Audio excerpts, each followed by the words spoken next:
कि राष्ट्र की एकता और अखंडता के लिए संविधान की रक्षा के लिए भारत को हिंदू राष्ट्र घोषित किया जाए और ईसाइयों और मुसलमानों की नेशनलिटी समाप्त की जाए। और हमने इसके लिए समय निर्धारित किया है कि 2 अक्टूबर 2021 तक यदि भारत को हिंदू राष्ट्र घोषित नहीं किया गया तो 2 अक्टूबर को दिन में 12 बजे सरजू जी में मैं जल समाधि ले लूंगा।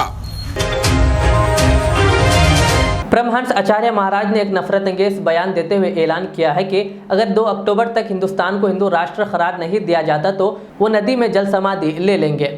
उन्होंने ज़ाहिर उगलते हुए मरकज़ी हुकूमत से ये भी मुतालबा किया है कि मुल्क में रहने वाले तमाम मुसलमानों और ईसाइयों की शहरियत को ख़त्म कर दिया जाए।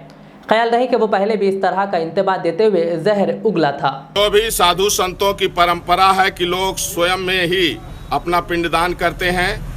तो चूँकि मैंने सेंट्रल गवर्नमेंट से मांग किया है कि राष्ट्र की एकता और अखंडता के लिए संविधान की रक्षा के लिए भारत को हिंदू राष्ट्र घोषित किया जाए और ईसाइयों और मुसलमानों की नेशनलिटी समाप्त की जाए।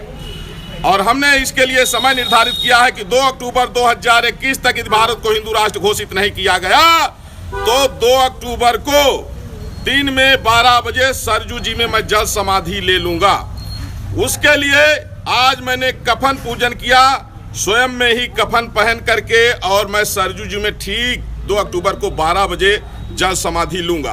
क्योंकि अगर भारत हिंदू राष्ट्र घोषित नहीं हुआ तो संविधान, अदालतें, लोकतंत्र, मानवता, भारतीय संस्कृति ये सब उसी तरह से खत्म हो जाएगा जिस तरह से कभी भारत का हिस्सा रहा Pakistan, Afghanistan, Bangladesh, Iraq, Iran, Syria इत्यादि में खत्म हो गया है। अब चूंकि हिंदुओं के लिए अंतिम देश है हिंदुस्तान, अगर हिंदू राष्ट्र घोषित नहीं हुआ तो हिंदू समाप्त हो जाएंगे और हिंदू के साथ साथ सनातन को मानने वाली परंपरा समाप्त हो जाएगी। और मानवता की जो बात करते हैं सर्वे भवन्तु सुखिनः, वो परंपरा, वो मर्यादा सब समाप्त हो जाएगी। इसलिए हमने सेंट्रल गवर्नमेंट से कहा है कि अनुच्छेद 368 के आधार पर संविधान का संशोधन करके ईसाइयों और मुसलमानों को वोट देने का अधिकार खत्म करके भारत को हिंदू राष्ट्र घोषित किया जाए। और जिस तरह से मोदी जी बड़े बड़े काम कर रहे हैं, इस समय भारतीय जनता पार्टी के पास में वो ताकत है कि वह 368 के हिसाब से संविधान संशोधन करके भारत को हिंदू राष्ट्र बना सकते हैं। नहीं तो जिस तरह से अभी लाखों हिंदुओं का कत्ल वेस्ट बंगाल में हुआ है, अभी हो रहा है, ये स्थिति है अभी। और आगे आने वाले समय में जिस तरह से 4 बीवी और 40 बच्चा पैदा करने वाले जनसंख्या विस्फोट कर रहे हैं, आने वाले समय में ये होगा कि जैसे कश्मीर में हुआ है वो पूरे देश में होगा। और यहाँ से हिंदू भाग के कहाँ जाएगा और कहीं कोई जगह शरण नहीं है। इसलिए भारत हिंदू राष्ट्र घोषित हो। आज हमारा जो अंतिम था कफन पूजन, वो भी मैं कर चुका हूँ और 2 अक्टूबर ठीक 12 बजे मैं यही कफन पहन करके सरजू जी में जल समाधि लूंगा। हालांकि जितने हिंदूवादी संगठन हैं 1 अक्टूबर को हमारे समर्थन में सब अयोध्या आ रहे हैं और 1 अक्टूबर को हिंदू सनातन धर्म संसद का आयोजन होगा।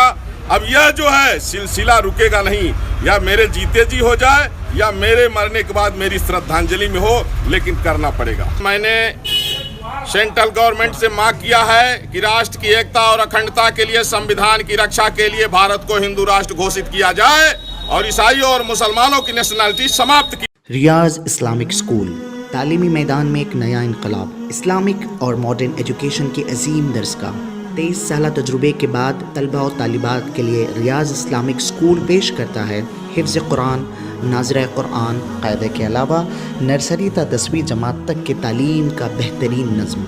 बच्चों के लिए हॉस्टल की सहूलत, मुस्तहिक़ तलबा के लिए खुसूसी रियायत, तलबा और तालिबात के लिए अलहदा क्लासेस के माकूल नज़्म, खुसूसी computer classes, hardware and software training. बच्चों में तहरीर और तकरीरी सलाहियतों को उजागर करने के लिए हफ्तावारी प्रोग्राम, काबिल और मुशफ़िक़ असातिज़ा इकराम की निगरानी में बेहतरीन तालीम नज़्म। सुबह 8 बजे तक शाम 4:30 बजे दाखिले जारी हैं, उजलत कीजिए। Riyaz Islamic school, opposite lane, new SR petrol pump, Vattapalli, Hyderabad.